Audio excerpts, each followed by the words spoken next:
Praise the Lord. இயேசு கிறிஸ்துவின் நாமத்தில் உங்களுக்கு அன்பின் வாழ்த்துக்கள். நல்லா இருக்கீங்களா? இன்னைக்கு மாதத்தினுடைய இறுதி நாள்.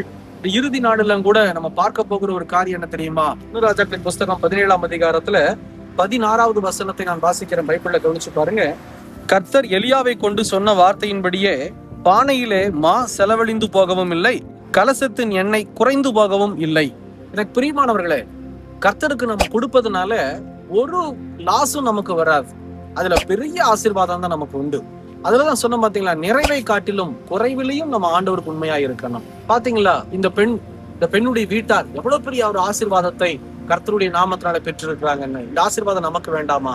இதே போலதான் நான் ஒரு இடத்துக்கு ஊழியத்துக்கு போயிருந்தேன். அந்த இடத்துல பாத்தீங்கன்னா ஒரு கணவன் மனைவி 2 சின்ன பிள்ளைங்க. கணவனுக்கு ஆக்சிடென்ட் ஆயிடுச்சு, கால் உடைஞ்சிருச்சு.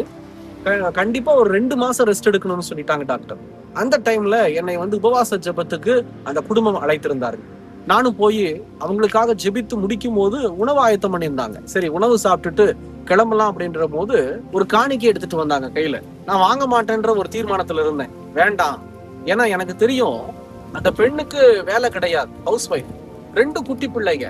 கணவர் வேலைக்கு போனாதான் அந்த வீட்டுல ஆசீர்வாதம். அப்படி இருக்கும்போது வாங்கக்கூடாதுன்னு தீர்மானத்தோடு இருந்தேன். ஆனா உள்ளத்தின் ஆழத்துல ஆவியானவர் பேசினாரு, நீ வாங்கினாதான் இந்த குடும்பத்தை நான் ஆசீர்வதிக்க முடியும், நீ வாங்கு பயப்படாம அப்படின்னு சொல்லி. சரி ஆண்டவரேன்னு சொல்லி கீழ்ப்படிந்து நான் ஜெபத்தோடு கூட அவங்க கொடுத்த காணிக்கை நான் வாங்கிட்டு வீட்டுக்கு போயிட்டேன்.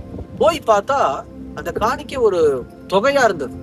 அந்த தொகை அவங்களுக்கு இருந்தா ரொம்ப உபயோகமா இருக்குமேன்னு சொல்லி யோசனை பண்ணினேன். அப்ப ஆண்டவர் மறுபடியும் பேசினார், 1 வாரம் கழிச்சு நீ அந்த வீட்டுக்கு போய் பாரு, நான் ஆசீர்வதித்திருக்கிறேன்னு சொல்லி நீ புரிஞ்சுக்குவே அப்படின்னு. சரியா 1 வாரம் கழிச்சு அந்த வீட்டுக்கு நான் மறுபடியும் போயிருந்தேன் ஜெபத்துக்கு. அந்த சகோதரியை பார்த்து நான் பேசிக்கிட்டு இருந்தேன். அந்த சகோதரிட்ட கேட்டேன், எப்படி குடும்பம் நடத்துறீங்க, உங்க கணவர் இப்படி இருக்கிறாரே, இதோ இந்த சூழ்நிலையில எனக்கும் நீங்க காணிக்கை கொடுத்து அமைச்சிருக்கிறீங்க, சமாளிக்கிறீங்களா அப்படின்னு சொல்லி கேட்கும் போது அந்த சகோதரி சொன்ன ஒரு வார்த்தை, ஆமாங்க பிரதர், நாங்க ரொம்ப ஆசீர்வாதமா இருக்கிறோம், நீங்க வருவீங்கன்னு சொல்லி ரொம்ப எதிர்பார்த்தேன்னு சொல்லி ஒரு சின்ன பிள்ளைய போல மாறி கிச்சன்ல இருக்கிற ஒரு பெரிய அரிசி மூட்டைய, ஒரு 5 லிட்டர் ஆயில் கேன, அங்க இருக்கிற மளிகை ஜாமான எல்லாத்தையும் தூக்கிட்டு வந்து காமிச்சாங்க. அவங்க சொன்ன ஒரு காரியம், என்கிட்ட இருந்த காணிக்கையில நான் கொடுத்து அனுப்பிச்சிட்டேன், ஆனா கர்த்தர் உண்மையுள்ளவராய் இருந்து நீ ஆசீர்வதித்தார். எங்க சர்ச்சில இருந்து பாஸ்டரும் ஒரு சில விசுவாச குடும்பங்களும் வந்தாங்க.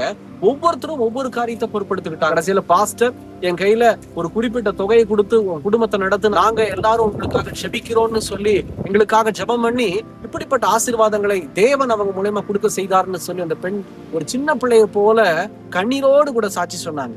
எனக்கு பிரியமானவர்களை, பாத்தீங்களா, கர்த்தருக்கு நம்ம குறைவிலையும் உண்மையா கொடுப்போமானால் தேவன் நம்மை ஆசீர்வதித்து பலப்படுத்துவார். கண்களை மூடி ஜெபிக்கலாமா? நீங்கள் நேசிக்கிற நல்ல ஆண்டவரே, இந்த வேலைக்காக ஸ்தோத்திரம். ஆண்டவரே, இந்த சொல்லப்பட்ட அந்த வார்த்தையை நாங்கள் விசுவாசிக்கிறோம். இந்த வார்த்தைகளை கேட்டு தன் அர்ப்பணிக்கிற பிள்ளைகளை கண்ணோக்கி பார்த்து கர்த்தர் வரும் நாட்களிலும் அவர்களை ஆசீர்வதித்து பலப்படுத்தும். இயேசுவின் நாமத்தில் பிதாவே, ஆமென், ஆமென். கர்த்தர் உங்களை ஆசீர்வதிப்பாராக. எங்களுக்காக ஜெபித்துக் கொள்ளுங்கள். God bless you.